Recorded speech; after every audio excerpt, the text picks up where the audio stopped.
Jangan kaget kalau dalam diri kita ada sifat-sifat, kok saya pelit ya, kok saya sombong ya. Ya jangan kaget, karena emang ada dalam diri kita tuh sifat.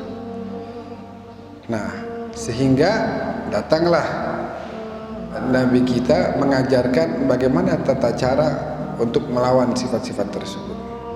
Ketika orang berbuat baik, orang itu memberikan, Allah akan menyatakan kamu sifat yang ada dalam hatimu itu sebenarnya senang terhadap harta, tapi segitunya kamu mau kasih orang lain, maka aku yang lebih berhak untuk memberikan kepadamu. Diberikan. Kamu yang pendendam bisa memaafkan orang lain, maka aku yang lebih berhak untuk memberikan maaf kepadamu. Maafkan dosa-dosanya. Nah, itu diantaranya kalau kita tahu janji-janji yang diberikan oleh Allah kepada orang yang mau memaafkan orang lain, maka kita akan sebisa mungkin bermujahadah. Misalnya kita dijanjikan, wahai fulan, hamba-hamba Allah, kalau sekarang di bulan Ramadan ini kalian mau kasih makan kepada anak yatim, besok saya kasihkan kepada kalian rumah mewah dan mobil Alphard.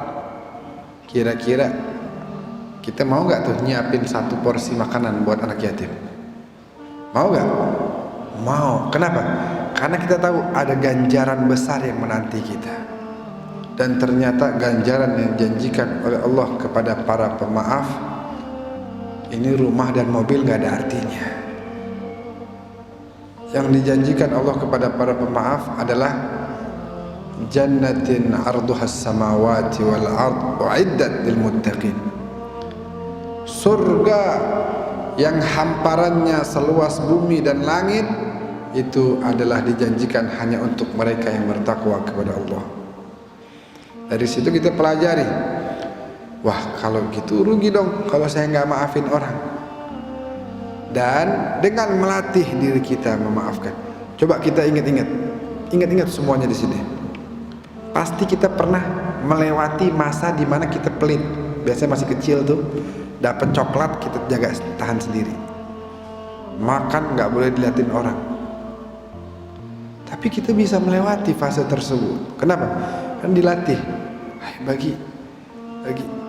Nanti lama-lama hilang. Kita bisa lawan itu.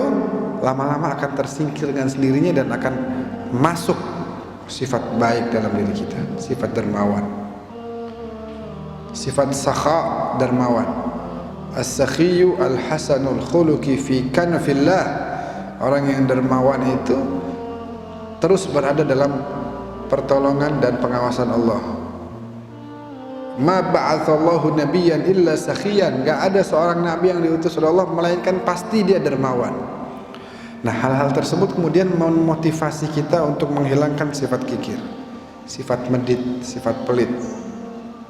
Dan kita berhasil melewati fase tersebut. Begitu juga sifat-sifat yang lain.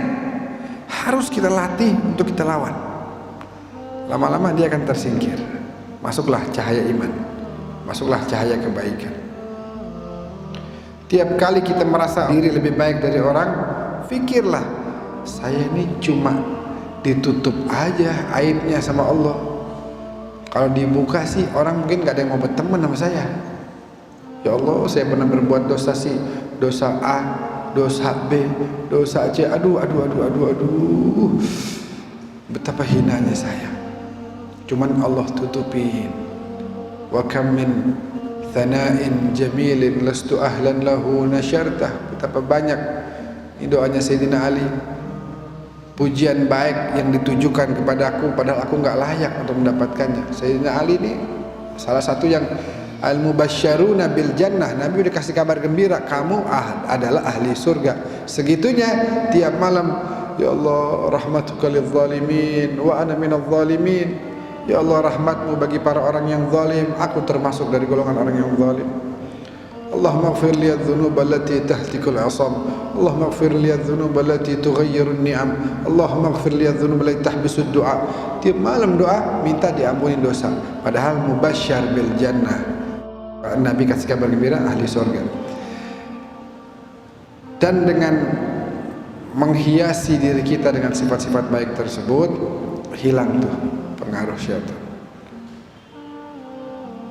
Asal ngelihat orang lain merasa diri lebih baik, ingat-ingat dosa yang pernah kita kerjakan, sehingga kita jadi sadar, oh enggak, ternyata saya itu hina.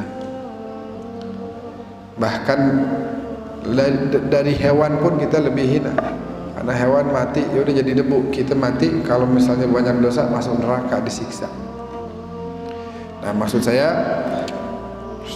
jangan kaget. Semua kita punya sifat buruk.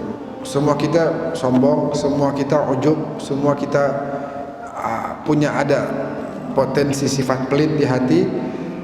Karena memang itu sudah ada di sana. Tugas kita adalah bermujahadah, lawan terus itu. Jangan kita pupuk itu sifat. Ini orang puji-puji gua nih, ajib, enak dah kalau begini. Akhirnya apa? Dia nggak bakal mau kerjain sesuatu kecuali dengan harapan dipuji oleh orang lain. Besok dia mau sedekah, dia mikir tuh, aduh ini gimana caranya nih biar tangga pada tahu nih. Kalau nggak tahu kan ana nggak dapat pujian. Aduh, ini bagaimana cara? Semua kebaikan dia yang difikirkan adalah bagaimana mendapatkan pujian dari Allah. Nah, itu kita lawan.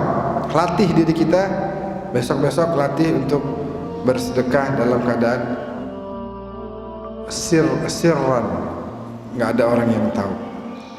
Bahkan katanya dalam hadis, kalau tangan kananmu bersedekah, tangan kiri jangan sampai tahu. Segitunya kita disuruh untuk menjaga supaya pahala yang Allah berikan nggak sia-sia, nggak hilang.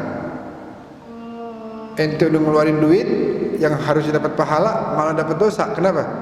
Karena bukannya ente ikhlas, malah sombong dan sebagainya. Saya punya kenal satu di sini, pebisnis di Jakarta.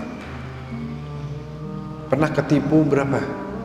150 M. Ini orang ini kalau bisnis mainannya udah T udah. Kalau kita kan masih double R, ratusan ribu palingnya, atau J, juta. Ini udah T, udah triliun. Ketipu 150 miliar.